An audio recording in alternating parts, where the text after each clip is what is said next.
Good afternoon, good evening, and welcome to another installment of Tough Table Talks. Many of you guys know this opportunity donated around or centered around Better Is Now. And that has come from the heart of our pastor. What happened last August is in the city of Portsmouth, a young lady was murdered. And from that sparked, how do we make ourselves better? Yeah. And then, of course, during that time, we had a tumultuous ordeal with losing George Floyd. So a lot of our conversations were centered around policy and how do we make ourselves better from a different lens. But our creative team has kind of focused in on how do we emerge out of the ashes of what has been and to become better from the lens of Black consciousness, Black pride, and Black accountability. And so we thought to look at what does the modern family look like today? The modern family looks like a blend of many things. Maybe it's a military family, maybe it's an interracial family, maybe it's a family that have two moms and two dads. Blended families are becoming a phenomenon. In our latest U.S. Census report, it said that every 13th child lives in a home of a blended family. But for the sake of this conversation, we're going to identify and define blended families as people who are coming together to form family who did not begin as family from infancy and birth onward, right? So it's just like a man having children or a woman having children and them coming together to blend these families together to make them better and figure out how do we navigate life together. So join us tonight. This is going to be a good conversation. You see the faces, you see who we have with us, and we are so excited to kind of really just be transparent, be 100% real, keep it authentic, and make it very relevant to your lives and how you can improve and be better now. So please welcome our leading lady who's going to introduce herself, and please welcome Isaiah, who's going to also introduce himself. So let me begin with the first question. The first question is, of course, briefly introduce yourself, as you feel comfortable of introducing yourself. And then tell us what's your overview, a very quick overview of how you have become a blended family. So thanks for the question and thanks for having me here. Shelly K. Mariner, leading lady for Grove Church, retired Navy captain of 30 years. And I became a part of a dynamic, wonderful family by marriage in 2011. And so that started our blending process. Blending process. Yeah. So it's good to see everybody again. I'm Isaiah Mariner, educator, activist, wear many hats. 2011 goes back, coming up on 10 years now, come January. Yes, it's a good milestone right there. But I mean, it goes back really, in my mind, back to like high school, when my pops and my mom started to split, and that went down. I was a junior when that process started. So, it's a lot going on then. Holding things together, stayed at the house, stayed with Pops the whole time. And then when I was in college was when Pops started talking about, hey y'all, is it cool if I start dating again, things like that. And I was like, why are you even asking me? Like, go live your life, man. But I appreciate that, you still took time to talk to us about that change. But that's really when it started. Like, obviously, from the divorce moving forward up until we started hearing about my Shelly, started taking trips and things like that. It was like, yep, go live your life. So it was an interesting time. For a bulk of that, I was away. So it was different. Getting school, and I wasn't really trying to come home too much. So you were a teenager. Yeah. Kind of still transitioning from being a high schooler to now almost becoming an independent college student. So that was a little different. I'm glad that you raised a point about the conversation. So it sounds like Pastor had a conversation with you. Did Pastor have a conversation with you, leading lady Shelly? I'm sure he did. inviting someone into your life, knowing that you have 3 boys, and really 4 boys, counting Brandon, it's a little bit different. And so we've had lots of conversation prior to and certainly throughout the process. We definitely had conversations and growth spurts, I would say. That's great. Yeah. So, okay, so let's just keep it real. Like, somebody could have a conversation with you, right? And you think to yourself, I am going to be 100% prepared, right? Because we know that there's a place from learning to application. Right. Yeah, but there's never a way to really like have that though. You plan a conversation out and then like 3 seconds into the conversation, it already deviated from like your first couple steps. Like you might have got step 1 in, like this is what I'm gonna say first. Right. Yes. And then their response wasn't what you had prepared a response to. So now it's all over. You got step 1, I'm saying this, step 2, they're gonna respond, but step 2 went left. We're left. And now your whole bracket is shot. Okay. It's this March Madness. Your whole bracket shot after week 1. That's It's Okay. game over. Okay. There's really not a way to prepare yourself for that, I feel like, except to sit and say, it's just gonna be what it is. Which ain't always a good thing. It's not always a good thing. Cause if you might just be able to move with it, but then you also end up being more reactionary, and that definitely sparks further conflict. Talking about like moments of growth. Growth seldom comes without some pain. And it's hard to really have too much of that, like at least for me, because I was away. So like, and by the time that this happened, I mean, it was 2011 when they got married, but you was still stationed, so you didn't even move here that fast. Yeah, like there still was time. And I think 3 months or so, 3 to 6 months, yeah. So, yeah, and then by the time that happened, I'm back in school, not coming home. I got a 72-hour rule. Like, I would come home. Y'all remember this? Listen, Yeah. 72 hours? Oh, you didn't? I didn't know this. I had a 72-hour rule. Okay. I would talk about this all the time. It was like, I can only be home for 72 hours. I feel it. I can only be home for 3 days. If I'm home for more than 3 days, something go left. Wow. And No, I didn't know that. Wow. but Now if you you think about it, most of the time I was really only home for like For 3 days. yeah. And there were moments where I would be home longer than that, holidays and certain things like that. But for the most part, I had a 72-hour rule. Like if I got a chance to come home, I'm only coming home for 3 days. And, really, in retrospect, this is a lesson on boundaries. Wow. Because in some of the moments where I was like, when I didn't keep my boundary, I was proven right. Like, so... Yeah. Okay. Moments of growth come through pain, for real. I mean, it's just kind of can't really dodge too much of that. Yeah. You gotta, and that definitely was for a while. Like I said, 72-hour rule.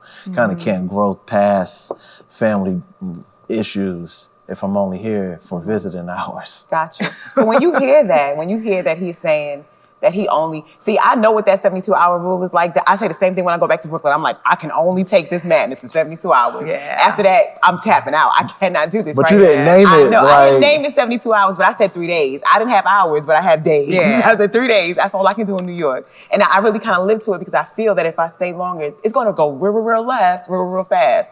So when from a parent's ear, when you hear that, what are your thoughts? Man, I guess I identify with my own parents because when I would travel home, I would feel the same way. So now I really identify with how they felt. Like, you're only here and now you're doing all of this. We've hardly had time to spend with you. Yes. But I don't think it was because of the family issues. I guess I got to check that. I got to see why I feel like that even today. It's like, nah, that's long enough. Wow. So as a parent, I do understand, right? So I don't know if I would have paid attention because that was pretty much my same, I kind of got that. But based on your description of why it would be, mine wasn't because of issues. I now hope and think that things are different now that you're here. You know, I could see when you are away, because you got your own home, you got everything set up, everything is the way it needs to be. You are in control of it. Yeah. And when you come to visit, there are kind of boundaries and rules and norms that now you have to insert yourself into. Right. And so it makes it easier to live independent of that. And so I would hope and I would think, because I understand that now, and because of our relationship at home, that you would, if you needed to come and stay for whatever that is, that it would be a little, it would be different, right? Because we're growing together. Yeah. But I truly understand that piece. Like, I really like my own crib. I like to be in my own space. I can control my own space. And even when you did come back, you stayed in a pool house for a while. Yeah. So it was like, our house is big enough now that we can still have that and then still come together and then still go apart, where we can still be independent of one another. So I want to ask about timeline, because I'm hearing Isaiah talk about timeline from his perspective. You may have a different level of timeline. So again, understand that any of these questions are encased around your own level of comfort and your own level of transparency, right? Yeah. Okay, so based on timeline, you were saying that you were like transitioning, you were like an upperclassman, you were like, Dad, go do your own thing, live your best life. How does that timeline look for you? So you know that you were getting to be involved, become involved with someone that you know is a pastor. And like, what does that timeline look for you? And then actually from transitioning from being who you are in life. Wow, that's a To good now question. coming. Yeah. So share with us, please. So I think, you know, my time of preparation, again, I was overseas. So my time of preparation / separation, I really was overseas and really had no idea of what I was walking into in terms of the church. I just thought it was church, church that I attend on a routine basis. And so I really didn't give that any thought. I think the piece that I really bear down in prayer for was family, for us to become a unit, for us to grow together and to really be able to manage family and a career, right? Work-life balance. Those were the things, those were the things I think that I really had to think about. But I couldn't think about it. I couldn't really bear down until I got the full scope of what it was. So I thought about it and prayed about it. And so it was a covering, but man, I could not truly understand it until I was immersed in it, right? Until I came home.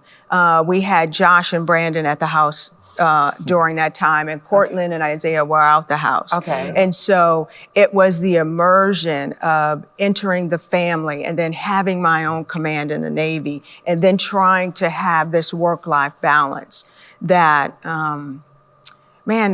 that I saw a lot of things in myself, and I needed to grow in many areas. I needed to grow in so many areas because I thought that I had, and then, don't forget the dynamic of church, right?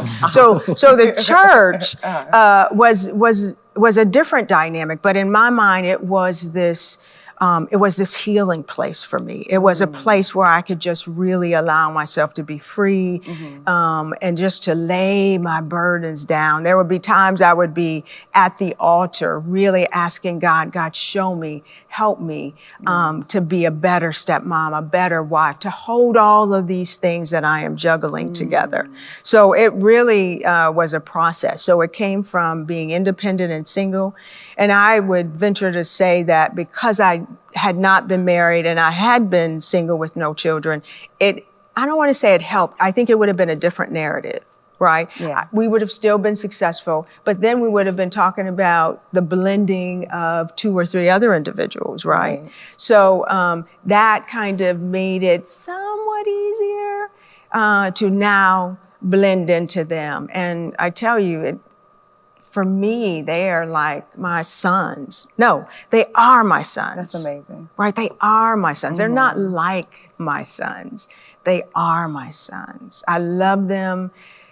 Man, I love you to life, and you know that. Indeed. You know that. And you we know all love that. you too. It's Yeah. always like immense amount of respect and love for you. It took time to like ease into things, you know. So- I'm glad you said that. So let's talk about that, because she said somewhat easier. So let's talk about the hard. yeah. Took time. Let's talk about the hard. I mean, obviously it's weird because it's like, all right, well, I mean, it's like putting myself back and when it like initially happened, it was like, all right, well, I mean, I don't know how this is really about to work out. I mean, it's like, I ain't about to call her mom, you know, this is weird. And that's still not what has happened. Like my mom, I've reserved that for her the whole time, you know, and there's never been that sense of, I mean, there's no replacing that. you Right. know? I would agree. So yeah, it's just finding a way to really work it in. I was thinking about this. It was like, I feel like for the first couple years, I don't actually think I ever used a name for you. Like I spoke to you. I don't ever think I actually called you anything for like at least 2 years, probably. Like, and I mean, in retrospect, like you might not even like fully notice it because it's like, it's one thing if I'm not talking to you at all, but you know, yeah, but I noticed it, and because I know I do this with people in general. I know you forever and never call you a single thing. 'Cause I have no idea what their name is. I just snitched on myself. I'm gonna see somebody at church. They'll be like, "Hey, how you doing?" And they're like, "You haven't said my don't name know in my 5 name." years."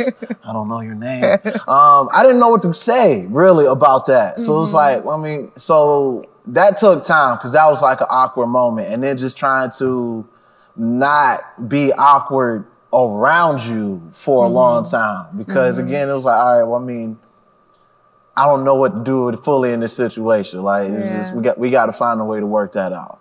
I think really the bigger issue is not so much the dynamic that we had. And that was, you know, that's like a time and comfort thing. Yeah, I'm not going to agree. feel any more comfortable around you until I spend time. And again, at a 72-hour good. rule. Right. But it really was more so what was going on with, I mean, me and my dad at the time, because that was the relationship during those years that was really strained. I was happy. We went to the wedding. You know, things were cool. That was 2011.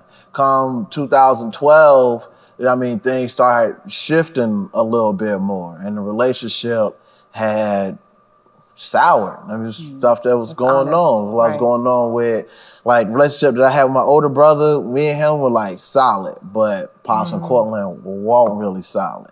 And I ain't gonna tell a Cortland story. There was a whole lot going on, but what was going on and how I was watching these things play out, I really wasn't with it. And I was just like, this is not cool. And I'm also tired of being put in the middle of y'all disputes. So 72-hour rule, I'm not coming home because it won't family drama here.